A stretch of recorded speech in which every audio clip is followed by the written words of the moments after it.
주 안에서 사랑하는 여러분, 깊이 위축되고 좌절된 자아는 하나님의 사랑과 부르심을 쉽게 받아들이지 못합니다.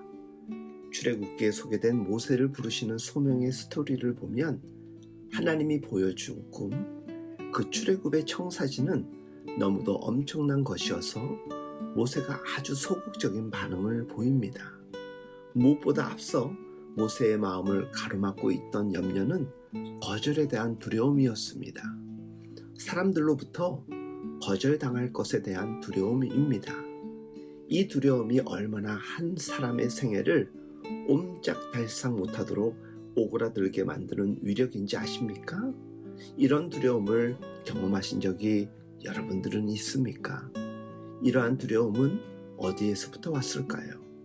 이것은 모세의 40년 전의 한 경험에서부터 깊이 자리 잡고 40년이 지난 세월까지 모세의 인생의 수레바퀴를 온통 지배하고 있는 깊은 어둠의 상처였습니다.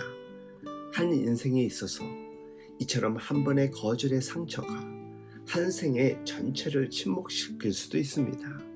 40년 전 모세가 자기 백성을 위해 위대한 결단을 하고 나섰지만 그의 첫걸음은 너무나 뜻밖의 동족의 거절과 푸대접을 받았습니다.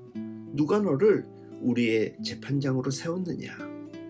백성의 지도자와 해방자로 나섰다가 오히려 싸늘한 냉대와 배척을 받은 기억은 두고두고 모세의 마음을 괴롭히는 상처와 악몽이었던 것입니다.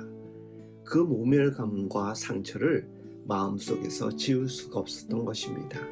사람이 자기의 진심을 일순간에 거절당했을 때보다 더 무참하고 당혹스러운 순간은 없을 것입니다. 그런 쓰라린 기억을 간직하고 있는 모세에게 있어서 또다시 그 사람들로부터 거절당할 것에 대한 두려움이 앞서는 것은 어쩜 너무도 자연스러운 반응이라고 저는 이해할 수 있습니다. 출애굽기 4장 1절 말씀을 보면 모세가 대답하여 이르되 그러나 그들이 나를 믿지 아니하며 내 말을 듣지 아니하고 이르기를 여호와께서 내게 나타나지 아니하셨다 하리이다. 우리 마음에도 이러한 두려움이 있지는 않습니까? 사람을 두려워하면 하나님의 소명에 응답할 수가 없습니다. 사람에 대한 두려움을 치유받지 못하면 우리는 하나님의 일을 하면서도 하나님을 두려워하기보다 사람들의 눈치를 살피게 됩니다. 사람들의 비위를 맞추고 사람들의 인정을 받는 것이 하나님의 인정을 받고 하나님의 신뢰를 얻는 것보다 더 중요하게 생각될 때 우리의 걸음은 흔들릴 수밖에 없습니다. 모세가 사실 두려워하고 있는 것은 무엇입니까? 사람으로부터 거절과 배척에 대한 상처를 갖고 있는 모세는 사람들로부터의 거절과 인정받지 못함을 가장 두려워하고 있습니다.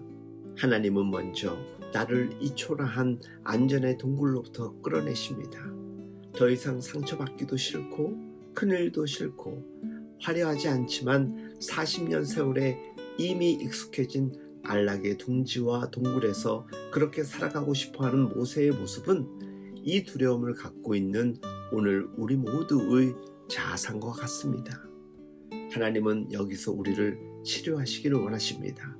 이것을 치료하지 않으면 새로운 인생을 살아갈 수 없고 하나님의 소명을 감당할 수 없습니다. 무엇보다 사람을 섬기는 역사에 쓰임을 받을 수가 없는 것이지요. 하나님의 부르심은 궁극적으로 무엇일까요? 성도는 궁극적으로 사람을 인도하고 섬기기 위해 부름받은 자들입니다. 눌리고 고통받는 인생들을 치유하고 생명과 평강으로 인도하기 위해 우리가 부름받은 것입니다. 그러한 우리가 이 사역을 감당하기 위해서는 먼저 이 두려움을 치료해야 합니다. 주 안에서 사랑하는 여러분, 혹여 우리들 가운데서 사람들로부터 상처와 아픔을 받아 힘들어하고 있는 이들이 있습니까? 하나님의 치유하심으로 하나님의 고치심으로 인도받으시기를 바랍니다. 하나님께 말씀하십시오. 하나님께 고백하십시오.